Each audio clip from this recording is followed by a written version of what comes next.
BX1 ⁇ L'invité de Fabrice Grosfilet. Notre invité, c'est Barbara Tract, secrétaire d'État à la transition économique pour la région bruxelloise. Bonjour Barbara Tract, merci d'être avec nous.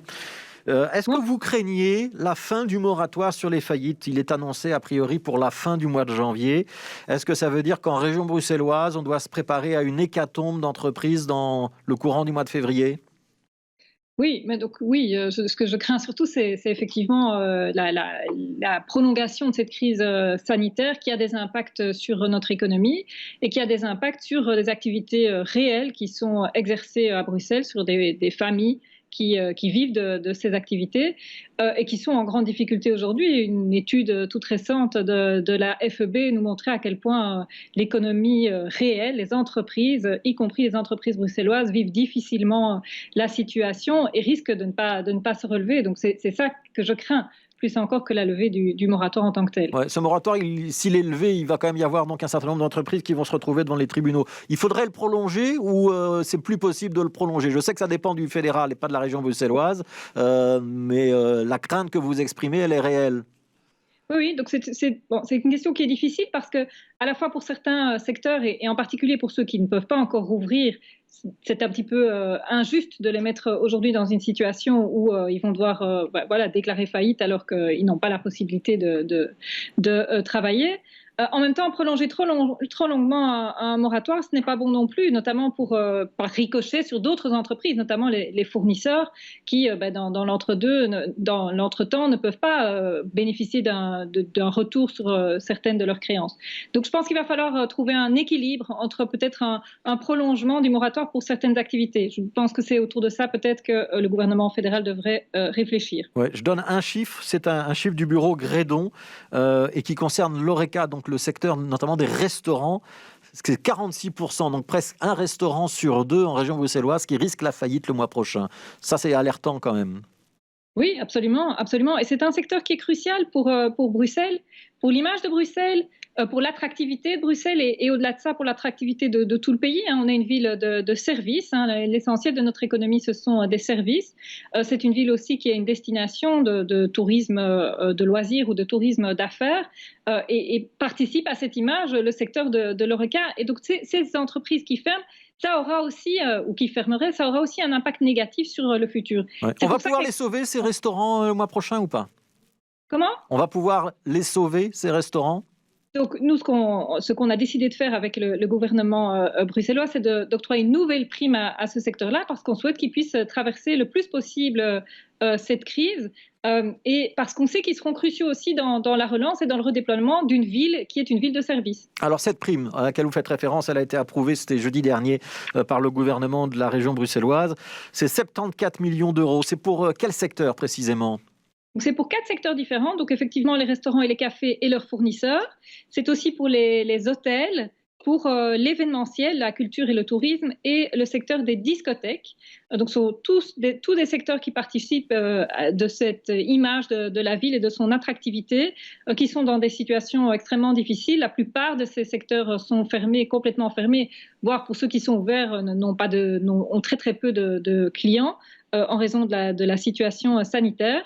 Et donc, nous avons décidé de leur apporter un soutien complémentaire. Ce sont des secteurs qui avaient déjà eu par le passé, bénéficié par le passé de primes.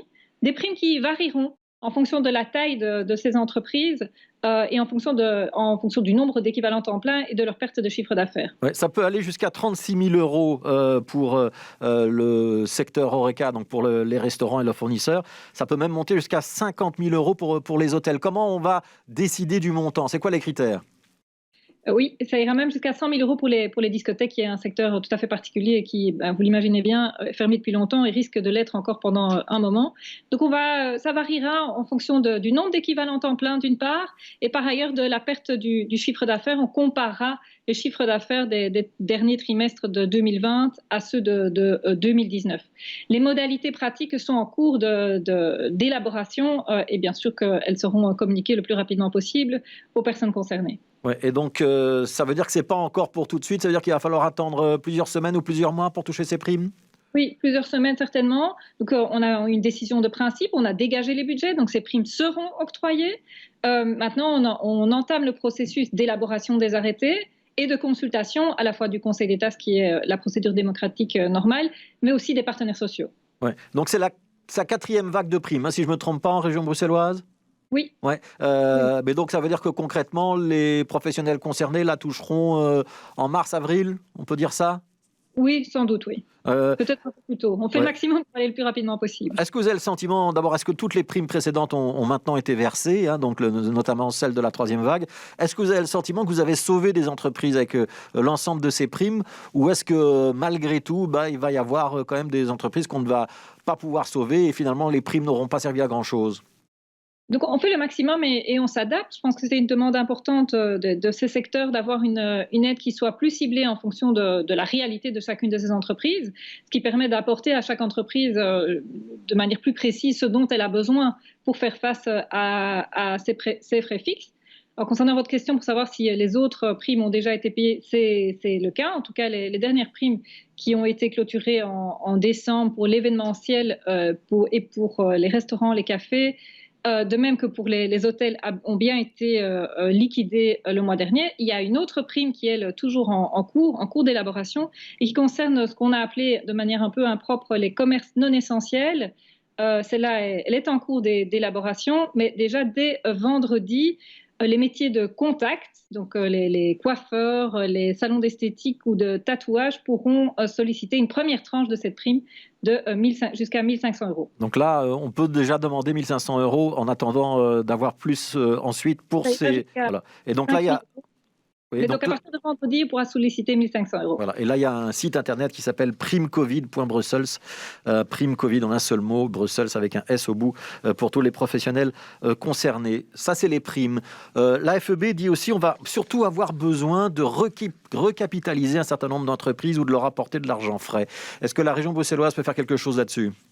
Oui, absolument. Donc, j'ai lu aussi de manière très attentive les recommandations de la FEB et elle recommande effectivement de mobiliser des capitaux privés ou l'épargne privée pour aider nos entreprises. Et nous avons mis en place des mesures qui vont effectivement favoriser cela, encourager les capitaux privés ou des citoyens à investir aussi dans l'économie bruxelloise. C'est ce que nous avons fait avec ce qu'on a appelé le prêt proxy, qui concerne plutôt l'épargne citoyenne, ou avec la recapitalisation de Finance Brussels, qui va investir à côté d'autres dans l'économie réelle bruxelloise.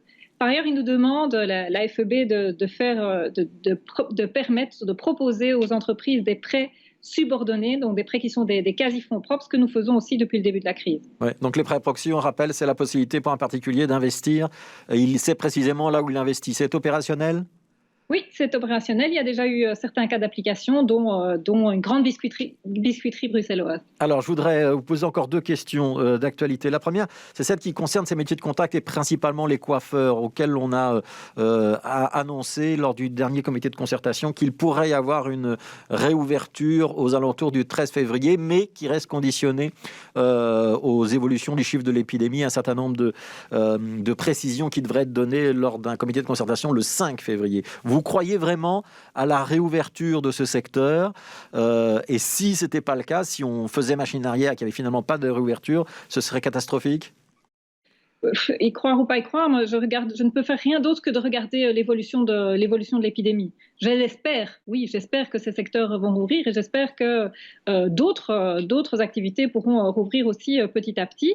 Il y a de l'espoir, mais est-ce que cet espoir est à court terme ou à moyen terme? C'est impossible pour moi de le dire, ça ne dépend en rien de moi. Je pense effectivement que si ces secteurs ne rouvrent pas, ce sera extrêmement difficile pour eux. Et donc, on continue au gouvernement bruxellois d'être très attentif à ces situations. Ouais, sur l'ordre dans lequel on met les choses et les priorités, on a entendu tout à l'heure Pierre-Yves Violet dire fermer les écoles, ça doit être en dernier recours. Et si on ferme les écoles, ça veut dire qu'on aura refermé certains secteurs, par exemple des commerces avant. Vous êtes d'accord avec lui? L'école, c'est ce qui doit rester ouvert le plus longtemps possible?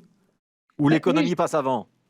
En ce qui concerne, sur le plan sociétal, je pense que la fermeture des écoles est vraiment une mesure extrême. Maintenant, c'est sûr que pour ce qui est en tout cas par exemple des commerces non essentiels, je trouve que c'est un petit peu compliqué de revenir en arrière dès lors que ce que tous ces secteurs nous disent, en fait, c'est que ces fermetures, c'est très compliqué à vivre, mais ce qui est encore plus difficile, c'est de rouvrir pour refermer. Donc là, je trouve qu'un retour en arrière sur, en tout cas, les commerces dits non essentiels qui ont pu rouvrir, ceux qui ont pu rouvrir, ce serait vraiment compliqué. Une dernière question. On a eu le sentiment qu'il y a eu quand même un petit peu de tirage de maillot entre socialistes et écologistes ces dernières semaines autour du plan de relance, sur l'enveloppe qui avait été réservée à la région bruxelloise, mais aussi autour de Smart Move, donc cette taxe de circulation intelligente où on paierait au kilomètre. Vous êtes dans la majorité, vous siégez au gouvernement. Est-ce que tout se passe bien entre les rouges et les verts ? Oui, donc il y a eu effectivement des surprises et des tensions, notamment autour de l'annonce de la répartition des fonds européens, mais cet incident, je vous rassure, est clos. Et la meilleure preuve, c'est que nous nous sommes mis d'accord sur des mesures importantes à nouveau pour relancer, pour soutenir notre économie et pour la relancer, notamment cette nouvelle prime et le fait que nous avons dégagé des sommes très importantes pour la couvrir, 74 millions d'euros, c'est quand même des sommes qui sont significatives. Nous sommes aussi d'accord sur la nécessité qu'il y a d'investir et d'investir significativement dans le soutien et le redéploiement de notre économie. Sinon, à la crise sanitaire succédera une crise sociale qui risque de perdurer. Donc l'incident est clos et Rudy Vervoort reste le chef d'équipe que vous désirez avoir.